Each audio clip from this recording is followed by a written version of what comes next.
Welcome back to lesson one, where we will be discussing the pain points of your system and really just deep diving and understanding, what exactly are the pain points, how they're affecting your business, and really what we want to just impart with you today is, we have a really nice template that you can follow.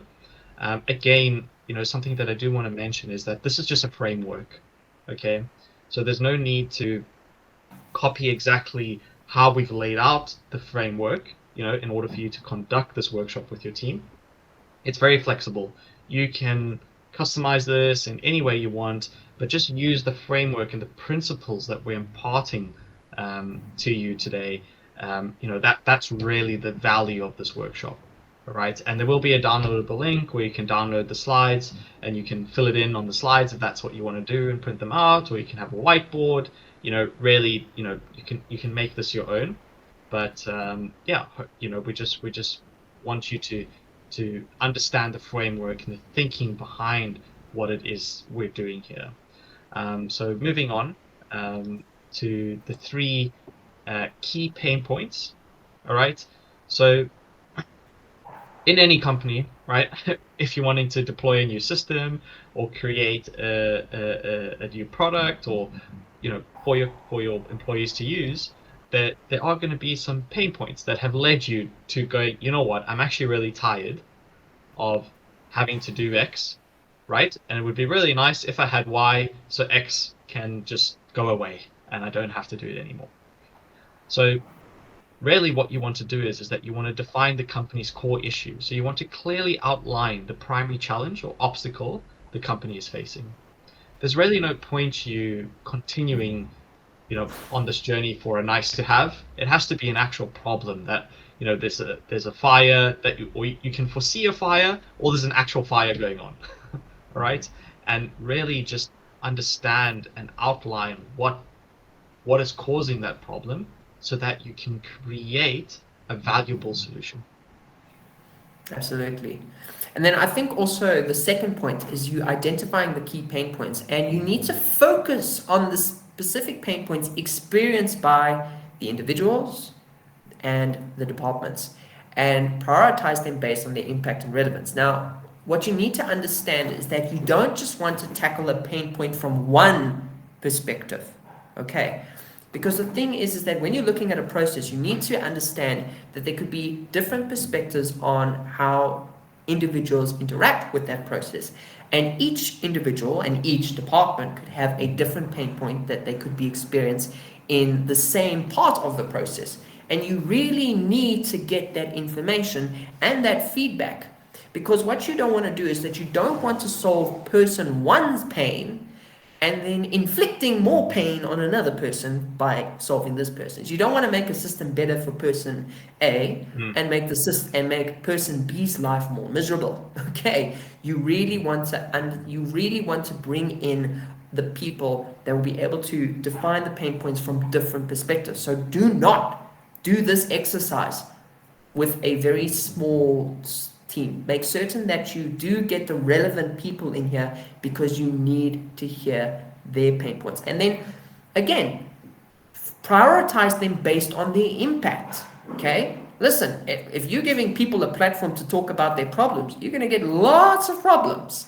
But Yeah. you don't need to fix all of those problems, because you need to say, okay, well, what is this pain point? How does this impact us? And like Tristan was saying, you've got a fire that might happen, you have a little fire, and then you have a fire that's actually going to consume the entire building and burn your business down to the little pile of ash. I would recommend solving that one, and then solving the little fire, and then talking about the other fire that could come. But if you know that other fire, there's a can of gasoline hovering above it, you then know that you need to prioritize that one, because even though it could be coming, when the gasoline falls, it goes kaboom. Right. Yeah. So identify it based on impact and relevance. Brilliant. So we're going to be moving on to the actual framework now. And this is where you need to really consider the difficulties or challenges you're currently facing in your process, reflect on these issues, that might impact or involve different teams or individuals, and then clearly articulate these challenges and their potential effects on others. All right, so as Darren was saying before, you're going to get a whole bunch of problems, but you need to choose the ones that are relevant.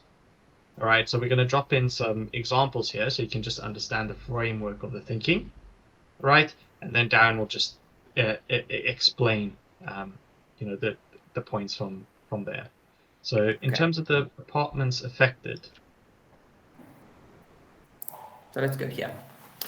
So yeah, so this is basically how we've got it. We've got your departments affected. So you're thinking about it. So in this example, throughout the video series, we're going to be talking about bringing in a new CRM into the company, right? And really, the biggest issue that we're as a company is facing is that we're getting leads from different places, and we're not really entirely certain. We don't feel like we're handling those leads. Like, we're getting lots of leads, but our conversion rate is very low. So now the thing is that we need to identify, is it the offer? Is it is there a sales agent? Because right now we're managing everything on Google Sheets and on Excel, and we really need to find a better way of managing this. Okay, so we have to think about, if we're bringing in a CRM, we have to think, okay, well, what is the process? It is our sales process. Well, what departments are involved in that sales process? So for instance, we've got the sales department, of course, they're there. Then we've also got the finance department, because the finance department has to obviously do the quotes and send it out, and then also they're responsible for the onboarding because they need X amount of information from the customer. And then lastly, because we also do a very technical sell, we need operations a little bit involved here. So they're also there. Okay. And now what's going to happen is that these are just a couple of pain points that we came up with. Right, so there's no way to measure follow-ups or remind sales agents to follow up with clients. None. Okay, so that's a huge problem. Yeah, because you're using Google Sheets or another manual process, salespeople get busy. There's no prompting that happens. There's no timely follow-ups because no one has actually sat down and coded a macro, or there's no system, and customer information gets lost. So then there's no way to follow up actually. And again, we're just using the CRM because it's a very easy to understand framework, but you can run this process that we're taking you through in any area of your company. Yeah, it doesn't necessarily need to be the CRM. And the thing is, so this is what the salesperson is saying. So the salesperson is coming, it's like, I'm really struggling I keep forgetting about the follow-ups. And then you've got the sales manager, it's like, hell, we could even be reminding them to follow up. But are we measuring the follow-up? Like, there are so many systems out there that do notify. Guess what? I get an email as a sales agent going, hey, Darren, don't forget to talk to Tristan today. Now I'm reminded, but do I act on it? I can, I can't. Well, if I do follow up with Tristan, so if you're reminding your sales agents, but then they're not doing it, well, what good is that doing? That's why a key word I'm putting over here as the sales manager is measure. Okay? Because I'm reminding my sales agents, and if I remind them 10 times, how often do they actually follow up? 0. Yeah. That's a problem. So me as a sales manager saying, I want to be able to measure it, and I want to remind them. Okay, so that's the one. Now, there's no clear understanding of products I have sold to you during the course of business. Again, this is the accounts managers, this is the accounts individual. It's like, I go to this person and then I'm like, what have we actually sold to this client? What was the project that we worked on? This is now talking about the project management side. I now have to go talk to the operations guys and now say, hey, I've got this client, what have we done for him? And they say, oh, we did this, we did this, we did this, we did this. And then I can go back. But now that's a waste of time between me and the operations guy. And the operations guy is also going, yeah, completely. I don't want to talk to you. I just want to get the work done. There must be some way that their account managers can understand what we've done. Okay? Exactly. Then the sales agent's going, all my sales agent communication is stored in various locations that is not acceptable. Okay. This is a huge problem for a lot of people. Yeah. Sales people like talking on WhatsApp and Telegram. And the problem with that is that all of this communication is on their device. So when Darren, the sales agent, is hit by a bus, and the tires go over Darren's phone, you've lost all of Darren's communication with his potential leads as well as his accounts. Yeah. It's a big problem. And the You sales can manager imagine as a business how that will impact you, right? If Darren is your number one sales agent who's bringing in millions and millions of dollars, right, or pounds a month, and he just gets whacked by a bus, bit of a morbid example, but what are you going to do, right? You have no idea where that information is stored. You have no idea where in the sales funnel those customers are, right? And even if you get John to come in and support, who's maybe the second best sales agent, right? He has to start the whole customer development process again. And the customer is going to be very frustrated or upset that they have to explain where they were and what their problems are and what it is they want, because they're effectively starting from ground zero. I'd also like to think that they would be sorry that Darren got hit by the bus. Yeah. I mean, I'm a half-decent salesperson. I do want a bit of empathy from the client with regards to that. But yeah, absolutely, it's going to be it is a big problem. And then the last part, which I think is what every single person that has to deal with the CRM, whether it's operations, whether it's finance, whether it's sales, all of them are saying, I hate updating the CRM. I hate it. It is so frustrating. It is so tedious. I completely forget to do it. I really want to make it very easy for us to work in the system. Okay.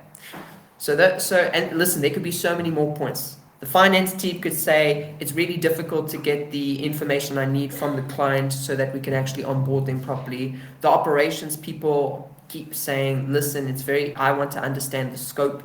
I want to understand the scope and I want to be able to store that in an area that's quite easy and so on. And then I also want a place where I'll be able to see what is the existing technologies that the salesperson identified on their call. So that's what I'm saying, is that you really want to hear from these different departments and to get these different perspectives and these different pain points, because what's going to happen is that when I onboard the salesperson, I'll say, well, this is what it's going to do. When I tell the sales manager, I'm going to express his pain points. When I talk to finance, I'm going to express their pain points. And when I talk to operations, I'll express their pain points. Okay? Exactly. And the last question that I want you to think about when you've talked about these pain points, because people love talking about their pain points. They know they have a problem. and you could just say it so casually. I want you to ask this question now. I want you to tell me how not solving these issues will affect your business. It's one thing to say, my salespeople don't follow up. Yeah. It's another thing to say, well, if I don't solve this problem, what's it going to do? Because this is going to talk to our point of value later down the line. So if sales agents don't reach out to clients on a regular basis, I am going to lose clients and revenue. It happens. If you don't keep a relationship, you're going to lose the client. Someone is going to eat your lunch, and you're going to lose the existing revenue that you are generating from clients, and you're also losing all of the potential revenue that you could be getting from your client. So, what is the value on that? Okay. Yeah, exactly. And the thing is, exactly what Darren is saying is that you need to understand, like, what are the impacts of not doing these things, and it can be very ugly, because you don't want to be exposing the weaknesses of your business, right? Because it's almost like pulling your pants down in front of an audience, right?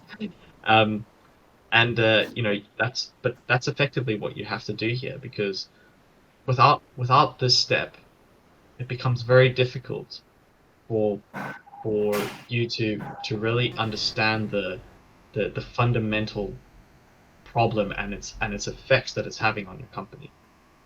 And even in our workshops, when we get to this stage, this is a very condensed view of what we actually do cover in our workshops. But people do get uncomfortable, and it is challenging, but you have to challenge yourself, because if you're not challenging yourself in your business and in your processes, then why are you playing the game? You have to really come on and really understand the pain points, so that you can eliminate them, right? So that you can move forward in a positive direction. Yeah, absolutely. All right. And then the last thing is that if a sales agent leaves the company, there is no way of tracking communication or understanding of open or closed deals. And it puts the deal or customer experience in a bad spot. Okay. Exactly what we were talking about, Darren, getting hit by the bus. That ultimately is ultimately the reason there. I mean, again, there are so many more things. I mean, like I said with the example of finance, not the onboarding experience could be terrible. And I mean, if your onboarding experience with the client is shocking, you can already imagine the owner going, "Ooh, how long is this contract again?" And you haven't even started. So you want to these are the things that you need to actually think about. You need to understand how it will affect your business. Okay, so as Tristan was saying, is that this is a very condensed view. If you do want us to conduct the workshop for you, just let us know. There will be a link which will take you to a place where you can book. We'll have a 30-minute discussion just seeing if the workshop will work for you, and we can take it from there. And then lastly, what I also want to mention is that we will also be having a webinar around these 7 steps, which will be roughly about an hour to an hour and a half. And if you want to book your seat, also there's going to be a link. You can book that and join us for that. All right. But anyway. Brilliant. Yeah, thank you for joining us. And we'll see you in lesson number 2. Yeah, see you for purpose. Anyway, take care, guys. Bye for now. Bye.